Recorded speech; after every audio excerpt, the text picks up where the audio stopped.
हाथरस। मैंने जिसे चाहा था उसने चाहा किसी और को। ये गाना आपने कभी सुना होगा, लेकिन उत्तर प्रदेश हाथरस में ऐसा मामला देखने को मिला जब एक महिला ने अपने पति व परिवार को छोड़ प्रेमी का दामन थामा था, लेकिन वह भी उसे एक मोड़ पर छोड़कर चला गया। अब पीड़ित महिला पुलिस से न्याय की गुहार लगा रही है। बता दें कि थाना सिकंदराबाद क्षेत्र के एक गांव निवासी 24 वर्षीय महिला ने अपने प्यार के आखिर अपने पति व परिवार से रिश्ता तोड़कर प्रेमी के साथ रह रही थी, लेकिन प्रेमी ने उसे ऐसे मोड़ पर छोड़कर चला गया कि वह अब दर दर की ठोकर खा रही है। पीड़ित महिला ने बताया कि उसी के गांव के लड़के से वह प्यार करती थी। यह बात जब पति को मालूम हुई तो पति ने उसे छोड़ दिया, तो पीड़ित महिला अपने प्रेमी के कहने पर उसके साथ कहीं बाहर रहने लगी। पीड़िता ने बताया कि वह करीब 1 वर्ष से अपने प्रेमी के साथ रह रही थी कि अचानक उसका प्रेमी उसे 28 अक्टूबर को उसे अकेला छोड़कर फरार हो गया। पीड़िता ने बताया कि वह अपने प्रेमी के बच्चे की मां बनने वाली है। पीड़िता को मामले की जानकारी हुई तो वह प्रेमी के घर पहुंची तो प्रेमी के परिजनों ने महिला को मारपीट कर उसे भगा दिया। अब पीड़ित महिला पुलिस से न्याय की गुहार लगा रही है। एक मिनट रुको, नाम क्या है आपका? हेमलता। कहाँ की रहने वाली हो? नासलपुर गाँव। महासिंहपुर?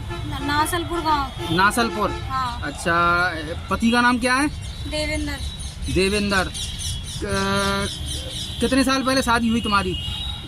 मेरी मतलब देवेंद्र के साथ कोई शादी नहीं हुई थी, मैं पहले से ही शादीशुदा थी जी। तो पहले मेरी शादी हो गई और वहाँ से भी मेरा रिश्ता तोड़वा दिया देवेंद्र ने जी। वो मेरे गांव का ही लड़का है। अच्छा।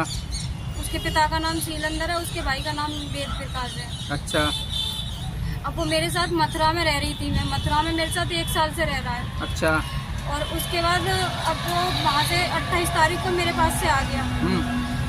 28 तारीख को आने के बाद में वो मेरा फ़ोन था और मेरी चीज़ मतलब पैसा वैसा जो कुछ भी था सब कुछ वहाँ पे लेके मुझे किराए के मकान पे छोड़ के आ गया है। और उसकी 9 तारीख को बारात जा रही है। अच्छा, किसकी? देवेंद्र की। तो वो शादी करना ना है। तुमने शादी नहीं की थी उसके साथ? नहीं, उसने मेरे साथ कोर्ट मैरिज नहीं की थी और वैसे ही बस रह रहा था मेरे साथ पति पत्नी के रूप में। तो तुम्हारी वैसे शादी भी हो चुकी है क्या? हाँ, पहले मेरी शादी हो गई थी, उसने मेरा रिश्ता वहाँ से तोड़वा दिया, उसने वहाँ से भी मेरी जिंदगी खराब करवा दी। तो जो पति है तुम्हारे, हाँ। जिनके साथ शादी हुई थी, वो तुमको रखने को तैयार है कि नहीं है? नहीं है, वो उसने तो इसी की वजह से मुझे पहले ही छोड़ दिया था, देवेंद्र की वजह से। अच्छा, तुम अब क्या चाहती हो? मेरे पति ने बोल दिया था कि मैं ये देवेंद्र के साथ रहती है, मैं इसे नहीं रहूँगा ना। अब तुम क्या चाहती हो? अब मैं ये चाहती हूँ कि बस उसकी शादी ना हो और मैं उसके बच्चे की माँ बनने वाली हूँ, देवेंद्र के बच्चे की। प्रेग्नेंट हूँ, मुझे 8वां महीना चल रहा है और 20 तारीख से मुझे 9वां महीना लग जाएगा। ना चाहती क्या हो? मैं बस ये चाहती हूँ कि बस उसकी शादी ना हो और मुझे भी कुछ न्याय मिले। मतलब ये तो नहीं है कि इसका मतलब कल मैं उसके घर पे गई थी तो उसके भाई ने, उसके माँ बाप ने, सबने मारपीट की थी मेरे साथ। थाने गई तुम? हाँ, मैं सिकंदराबाद थाने में एप्लीकेशन दे के आई थी।